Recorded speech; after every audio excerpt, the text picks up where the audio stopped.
اب میں نے جو شروع میں آپ سے کہا تھا کہ قرآن مجید میں اللہ رب العالمین نے 5 وقتہ نمازوں کا ذکر فرمائے تو قیام کا ذکر فرمائے، اور قیام 5 وقتہ نمازوں کا ایک رکن ہے، نماز کا ایک رکن ہے، لیکن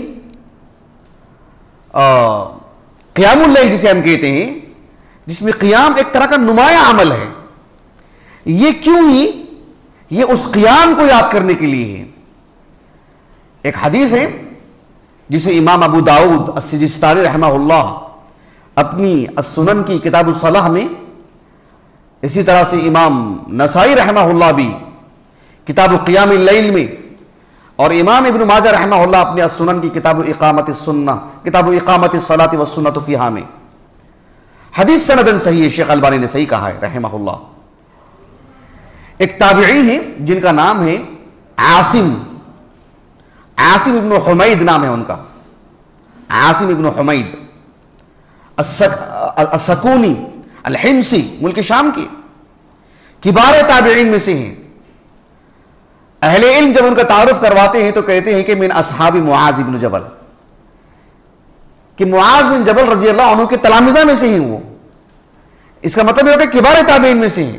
معاذ بن جبل رضی اللہ عنہ کی وفات کب ہوئی؟ 18 ہجری کو نا، تو ان سے انہوں نے پڑھا ہے، تو کبار تابعین میں سے عمر بن خطاب کے تلمیذ ہیں۔ عاصم بن حمید رحمہ اللہ وہ کہتے ہیں کہ وہ ام المؤمنین عائشہ رضی اللہ عنہا سے جا کر کے پوچھا کہ کیف کان یفتتح رسول اللہ صلی اللہ علیہ وسلم قیام اللیل، کہا کہ نبی کریم صلی اللہ علیہ وسلم بأي شيء يفتتح رسول اللہ صلی اللہ علیہ وسلم قیام اللیل، کہ آپ صلی اللہ علیہ وسلم جب قیام اللیل کے لیے کھڑے ہوتے تو آغاز کس سے کرتے، کیا دعا پڑھتے آپ؟ بأي شيء يفتتح رسول اللہ صلی اللہ علیہ وسلم قیام اللیل۔ اب اس کا جواب دینے سے پہلے ام المؤمنین عائشہ رضی اللہ عنہا نے ان کی ہمت افزائی کی اور کہا سألتنی عن شيء ما سألنی عنہ احد قبلک، تم نے مجھ سے ایسا سوال کر دیا کہ تم سے پہلے مجھ سے کسی نے ایسا پوچھا ہی نہیں۔ اچھا، اب اللہ کے رسول کیا کرتے تھے؟ کہا کہ کان اذا قام، جب رسول اللہ صلی اللہ علیہ وسلم قیام اللیل کے لیے کھڑے ہوتے تو کیا کرتے آپ؟ کہا کہ کبر 10 مرتبہ الحمدللہ کہتے، وحمد اللہ 10 مرتبہ الحمدللہ کہتے، وسبح اور 10 مرتبہ سبحان اللہ کہتے، وحلل اور 10 مرتبہ لا الہ الا اللہ پڑھتے، اور واستغفر اور 10 مرتبہ استغفر اللہ کہتے۔ پھر کیا پڑھتے؟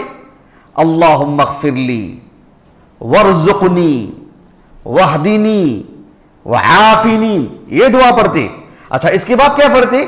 کہا کہ نبی کریم صلی اللہ علیہ وسلم آخر میں فرماتے اعوذ باللہ من ضیق المقام یوم القیامہ، اے اللہ قیامت کے دن جو کھڑے ہونا ہے اس کھڑے ہونے کی تنگی سے میں تجھ سے پناہ مانگتا ہوں۔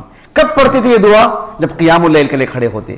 وہ قیام اللیل آپ کو یاد دلاتا ہے قیام حشر کے لیے، یہ قیام رمضان ہمیں یاد دلاتا ہے قیام حشر کو، کیونکہ نبی کریم صلی اللہ علیہ وسلم اس دعا کو کس مقام پر کھڑے ہو کر کے پڑھتے تھے؟ جب قیام اللیل کا آغاز کرتے تو کہتے کہ اعوذ باللہ من ضیق المقام یوم القیامہ، قیامت کے دن جو کھڑے ہوں، اتنی دنیا جہاں کے لوگ ہوں گے، اے اللہ وہ جو تنگی ہوگی، جگہ کی تنگی، کھڑے ہونے کی تنگی، اور پھر جو وہ ایک انسان کی ذہنی تنگی، بدنی تنگی، جو کچھ ہو سکتی ہے اس کھڑے ہونے کی جو تنگی ہے، اے اللہ اس سے میں پناہ مانگتا ہوں۔ سبحان اللہ، کیونکہ وہ قیام یاد دلاتا ہے، وہ اتنا طویل قیام ہے کہ وہ یاد دلاتا ہے۔ قیام رمضان، وہ قیام حشر کو جب ہم یاد کرتے ہیں تو انسان کے لیے چیز ہلکی ہو جاتی ہے۔ عام باتوں کے لیے بھی انسان کھڑا ہو جاتا ہے، بہت ساری جگہوں پر لائن میں لگا رہتا ہے، یہ ایک طرح سے اسے یاد کرنا چاہیے، لیکن جب اللہ سبحانہ و تعالیٰ کے حضور نماز کے لیے کھڑا ہوتا ہے تو پھر اس اعتبار سے یہ قیام ایک معنی رکھتا ہے، یہ بھی اللہ کی عظمت کے لیے ہے۔ وہ انسان اپنے عام کام کاج کے لیے کھڑا رہتا ہے، یہ اللہ کی عظمت کے لیے کھڑا ہوتا ہے، اور کل تو لازمی طور پر کھڑا ہونا پڑے گا، اور اللہ رب العالمین کے لیے اس کے لیے آسانی مانگنی پڑے گی۔ کہا کہ اعوذ باللہ من ضیق المقام یوم القیامہ۔